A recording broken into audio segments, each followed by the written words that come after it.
Oke, sekarang kita mulai ngelihat apa itu manfaat dari remote work. Kalau Anda tadi sebelumnya mengikuti tentang masalah pada pekerjaan onsite dan semua itu bermuara dari waktu kerja yang dari 9 to 5, maka, di keuntungan remote work utamanya adalah kebebasan waktu. 24 jam dalam seminggu, itu semua milik Anda. Mungkin Anda berpikir, "Loh, kok nggak ada kerjanya?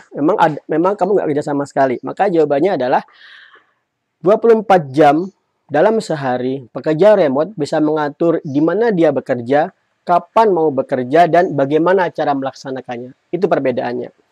Kalau Anda di kerjaan onsite, Anda tidak bisa memilih. Anda harus bekerja dalam rentang jam 9 pagi sampai jam 5 sore. Itu berbeda banget. Kemudian Anda juga harus mengerjakan itu di kantor. Bagaimana mengerjakannya? Mungkin ada variasi, tapi tidak sebebas orang yang bekerja dari rumah. Nah, untuk melihat keuntungan-keuntungannya, saya akan tunjukkan beberapa profil teman-teman yang sudah kerja di Upwork secara freelance, dan juga kita akan lihat dari sudut pandang keuntungan-keuntungan karena waktu yang bebas ini. Oke, pertama saya coba tunjukkan profil saya di Upwork. Ini profil saya sudah bekerja di Upwork dari fokusnya dari tahun 2014. Nah, selama itu saya sudah mendapatkan sekitar 40.000 lebih US dollar, sekitar 500 jutaan dalam waktu 1,5 tahun. Nah, waktu kerjanya 3.196, itu waktunya sekitar 1,5 tahunan. Nah, dari sini, tiap orang saya amati, tiap pekerja remote itu punya ciri-ciri yang berbeda. Tapi saya bisa kategorikan dua hal, family man sama adventuring man. Both mungkin bisa menjadi satu, teman fokusnya ada perbedaan. Saya seorang family man, saya lebih senang melihat anak tumbuh kembang dan sebagainya. Maka manfaat yang pertama kali yang saya rasakan adalah saya bisa mengajak anak pulang pergi dari sekolah. Saya antar jemput, saya lihat perkembangannya. Bagi Anda yang belum pernah merasakan ini, saya nggak bisa menjelaskan betapa berharganya saat seperti ini. Saat kita diskusi sama anak di mobil, di motor, kita lihat perkembangannya dari jendela spion, dari dia wajahnya bulat kekanak-kanakan sampai lonjong menjadi lebih dewasa, dan kita lihat cara dia berbicara selama 6 tahun dari kelas 1 sampai kelas 6. Dan itu priceless. Oke. Kedua, di sini saya bisa sholat Jumat bareng-bareng sama anak. Kalau Anda yang kerja ngantor, full time, yang kantornya itu jauh dari rumah, kemungkinan Anda bisa sholat Jumat dalam setahun bareng-bareng sama anak 5 kali dalam setahun mungkin. Nah, anak bekerja di rumah, dan jika anak Anda masih TK, karena TK waktu pulang sekolahnya lebih ringan, Anda bisa ngajak dia sholat Jumat bareng-bareng. Kalau sudah SD sudah beda ya. Kalau sudah SD, dia akan sholat Jumat di rumah, di sekolahnya, sorry. Nah, itu bagi saya priceless juga. Kedua, Anda bisa bekerja di mana saja. Ini saya sedang jalan-jalan ke Baturaden, dan saat itu ya saya ada pengen kerja nih, ya udah saya buka aja MacBook sambil ngeliatin pemandangan, ya it works, asal ada koneksi, asal tahu apa yang mau dikerjakan, kerjakan saja tanpa perlu mikir saya harus di kursi. Saya enggak seperti orang kerja remote work. Kedua, saya lagi ngebangun Facebook Game Creator Page karena dibayar kalau lolos, 10.000-an dolar per bulan akan dibayar. Nah, saya gaming ini jam-jam yang suka-suka saya. Pagi-pagi pingin game, siang pingin game, sore pingin game, atur-atur aja. Nah, kalau kamu kerja di kantor, mau gaming mungkin jadi masalah dilihat sama atasan atau dilihat sama teman lain. Oke. Kemudian, orang yang bekerja dari rumah ke kantor, itu kehilangan waktu efektifnya. Kehilangan waktu orang yang bekerja ke kantor, itu kehilangan waktu dia sehat-sehatnya. Katakanlah Anda berpikir saat ini bekerja menjadi PNS asik karena apa? Karena ada jaminan pensiun. Maka pertanyaan saya, pensiun kamu mau ngapain? Sudah 50 tahun, sudah mau dekat 60, lutut sudah goyah, punggung mungkin sudah mulai bengkok. Kamu mau surfing? Enggak kan? Nah, seharusnya kamu pensiun di saat badanmu masih sehat, sehingga kamu bisa melaksanakan segala yang kamu inginkan. Contoh. Oke, saya melakukan ini. Ngegoes pagi-pagi. Daerah Imogiri. Dari pagi sampai sore, ngegoes. Kalau Anda berpikir, Apa bedanya ngegoes? Saya juga ngegoes pulang dari kantor atau saya ngegoes weekend. Nah, maka jawaban saya ngegoesnya ini hari Senin. Jadi kata seorang teman, asik ya bisa tidur atau bisa jalan-jalan di saat orang lain harus kerja. Itu emang ada kenikmatan tersendiri. Agak sadis, tapi itulah kenikmatannya. Kemudian, di saat kamu sudah mulai pensiun, di usia yang kamu masih muda, kamu bisa melakukan hal seperti ini. Ini Mas Aditya, orang yang mengenalkan saya dengan Upwork. Mas Aditya tipenya ekstrim. Mas Aditya itu mengikuti filosofi digital nomad. Pokoknya asal ada koneksi, kita nggak perlu menetap di suatu tempat. Jadi beliau ini saat ini sedang ada di Bali, pindah di Bali, dulu di Bandung, kemarin kapan itu di Jogja, dan sekarang sedang mengeksplor Sabang sampai Merauke. Literally. Semua dieksplor dari Sabang sampai Merauke. Dan ini saya tunjukkan saat-saat beliau lagi jalan-jalan ke Bunaken misalnya, ke Belitung, ini ke Pulau Komodo, ini Semarang biasa, ini di Bali. Jadi bayangkan, saat ini beliau lagi on the way akan ke Indonesia, kayak dari Malaysia, dari Batu Caves di Malaysia. Jadi di saat masih muda, kamu sudah punya waktu pensiun yang banyak dan uangmu mencukupi karena kamu bekerja dengan dolar, ya sudah jalan-jalan. Kalau kamu sudah tinggal 50, 60 pensiun jalan-jalan, kayaknya kamu capek banget deh.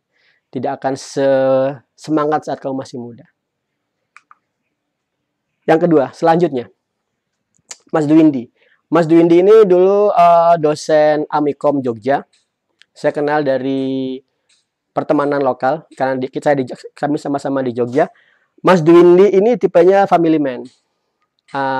Di rumah kita teman di Facebook, kita sering ngelihatin foto anak-anak, perkembangan anak-anak, gimana anak-anak tumbuh kembang, itu menarik banget. Nah, Mas Dwindi ini sebagai tester dari aplikasi. Jadi nanti kita bahas lebih lanjut, tapi jenis pekerjaan remote work itu nggak cuma programmer atau desainer, tapi tester pun mahal juga. Coba lihat, ini $30 per hour sudah dapat.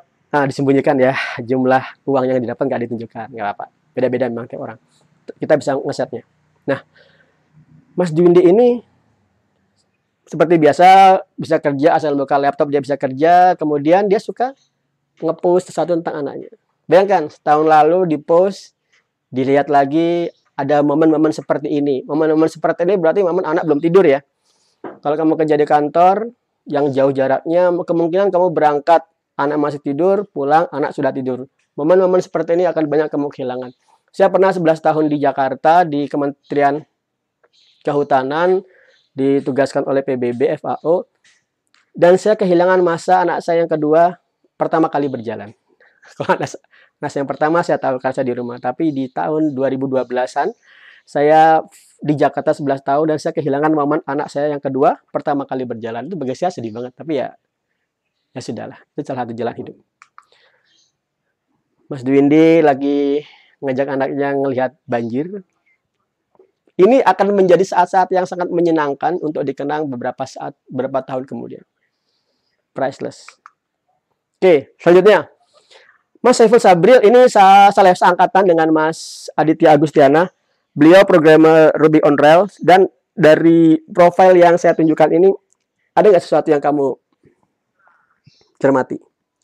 Hourly rate-nya $70, sekitar sejuta, sejam. Bukan sehari loh ya, sejam. Kemudian sudah mendapatkan $300.000, sekitar 4,5 miliar in that time range.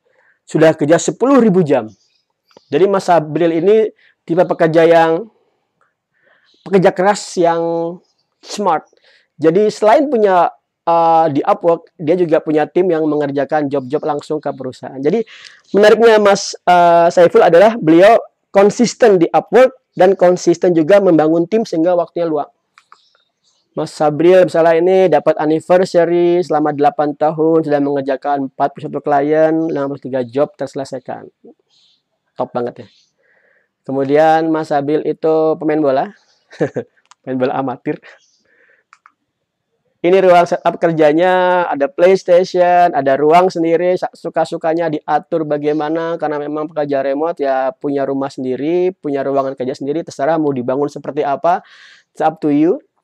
Nothing will ask why you do that, nothing will constrain you how you do things and other stuff like that. Nah, kalau Anda berpikir, waduh, Mas Sabil sudah segitu jumlahnya, misalnya Mas Aditya sudah segitu banyaknya, lama sekali. Kalau saya pemula, bisa nggak sih? Nah, ini saya kasih tunjukkan Mas Diki Hatna dari Jogja. Mas Diki kenalan dengan saya sudah lama sebenarnya. Namun mengikuti course saya sebelum di Udemy ini, baru sebentar aja. Baru ikut pertama, kemudian 3 hari atau 5 hari kemudian langsung dapat job. Anda bisa langsung tanya ke orangnya. Akan saya bahas di course tentang self-branding. Namun intinya adalah di self-branding. Lihat di sini beliau baru kerja 4 job, sudah dapat $400 lebih, sekitar mungkin 6 atau 7 juta, tergantung dolarnya. Nah, ini salah satu artikel di Medium punya Mas Diki yang dapat weekly top most read article. Ini adalah contoh self-branding yang sempurna. Oke, Mas Diki di Jogja, hobinya traveling, pakai NMAX-nya. Oke, nah selain masalah waktu, yang sudah saya tunjukkan kebebasannya, Anda bisa bebas melakukan apa saja. Keuntungan utama remote work adalah pada currency yang dipergunakan. Semua pekerjaan remote work mostly menggunakan US dollar. Kalau ada di luar itu mungkin menggunakan pound sterling atau Australian dollars. Ya, 3 currency itu. Nah, masalah utama dari currency adalah currency exchange rate-nya. Kita rupiah ke dolar itu 13.000, 14.000, 15.000 tergantung suasana politik ya. Dan politik global dan nasional. Jadi semakin kuat dolarnya, orang remote work semakin senang. Semakin kuat rupiahnya, orang remote work rada, it's just natural. Oke, coba kita lihat seperti ini. Ini ke history dari tahun berapa ya? Sebentar. 2009, 2015. Coba kamu lihat. Bayangkan saat ini kamu ada di tahun 2013 Februari. Dolar sekian. Kemudian di November, dolar naik segitu. Bayangkan, artinya ada perbedaan drastis dalam 1 bulan, mungkin antara di November itu ada perbedaan drastis. Itu artinya gajimu bisa meningkat tanpa kamu perlu melakukan apa-apa. Contoh ini tahun 2018, dolar jual belinya antara range hampir 15.000 ya, kita anggap aja 15.000. Kemudian di sini tahun 2019 yang baru ini saat saya ngerekam course-nya sudah turun ke angka 14.000. Anggap aja selisihnya 1.000. Itu artinya kalau kamu punya gaji 2.000 dolar, maka kamu akan meningkat atau menurun gajimu 2 jutaan. Tanpa kamu perlu lakukan apapun. Jadi nggak perlu demo untuk peningkatan gaji, tinggal tunggu aja lihat kurs dolarnya dan kamu bisa menimbun dulu sampai dibutuhkan, kemudian diambil jika dolar naik. Nah, secara konsepsi itu sama dengan TKI, tenaga kerja Indonesia yang pindah ke luar negeri untuk mendapat gaji dolar yang lebih baik ketimbang rupiah. Namun cost-nya adalah dia harus pindah dan kerja di negeri orang, meninggalkan anak istri atau suami anak. Nah, kita orang remote work seperti TKI, namun TKI 2.0, TKI yang diam di rumah mengekspor kerjaan ke luar negeri lewat jalur digital internet dan kita mendapatkan dolarnya dikirim langsung ke rekening kita. TKI 2.0. Apa yang bisa dilakukan Anda sebagai TKI 2.0? Di Indonesia, nilai properti yang meningkat itu, nilai top most properti yang paling mahal itu ada di Jakarta pertama, kemudian saya lupa urutannya, mungkin Denpasar, kemudian Bandung, Jakarta, Bandung dan Jogja itu mungkin 11-12 saja. Nah, banyak ada riset, Anda lihat aja artikel-artikel bahwasanya Anak-anak milenial kemungkinan nggak akan mampu meng-afford beli rumah, beli tanah, properti dengan gaji awal mereka. Jawabannya adalah iya kalau kamu kerja di Indonesia. Kalau kamu kerja di perusahaan yang masih menggunakan currency rupiah untuk pembayaran jasa atau gajimu, maka kamu nggak akan bisa menggunakan gajimu untuk membeli rumah. Minimal maksimal mungkin kamu bisa KPR. Kamu KPR akan terbatas. Nah, lakukan seperti ini. Kamu kerja saat masih muda seperti sekarang, kerja sekuat-kuatnya menggunakan jalur remote work, kamu dapat dolar. Di saat kamu belum memiliki banyak tunjangan, anak, istri, SPP, dan lain sebagainya, maka save danamu, belikan tanah, bangun pelan-pelan. Tanah itu akan naik terus.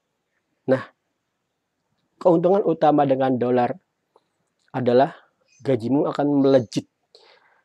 Kamu di rumah di Jogja misalnya, gaji paling maksimal yang bisa saya bayangkan itu 5 juta, itu udah mahal sekali ya. Tapi dengan tinggal di Jogja, gaji dari luar, kamu bisa dapat gaji 30 juta.